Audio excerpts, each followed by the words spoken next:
Ang dalawang pinaka-best nga palang nangyari sa mundo sa'yo ay yung pinanganak ka at nalaman mo kung bakit. Wala lang, gusto ko lang sabihin, ito nga pala ang vlog ko for the past this week. Tama ba grammar ko? Putang.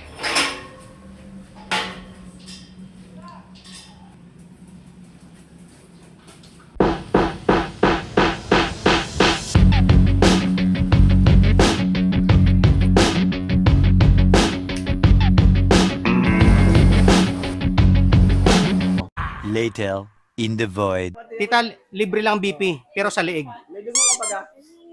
Pag feeling mo nawawalan ka ng direksyon, hindi mo alam ang gagawin sa isang araw or kung anumang oras, kumausap ka lang ng ibang tao. Yun ang pinakalis mong gagawin, okay? Ako naman, pag feeling ko wala akong direksyon, sinisimulan ko agad sa physical yung pag-exercise. Pero minsan hindi natutuloy Kaya sa kainan na uuwi. Kaya ngayon, mamasyal tayo. Basta importante, lumabas tayo. Kasi pag lumabas tayo, bigla ka lang nagkakaroon direksyon. Sana lahat ng barangay may ganito, no? May gym. Tingnan nyo, may gym sila, oh.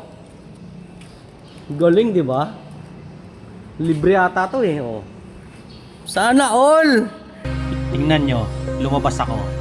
Nakatagpo tayo ng mababait na tao katulad ni Cap. Sinama pa tayo sa birthday party. Nakakain pa tayo ng masasarap at may magagaling na singer pa. Tsaka pag lagi kang nasa labas, mas nakikilala mo sarili mo. Yung pa naman ang pinakamahirap sa lahat, yung kilalanin ng sarili mo.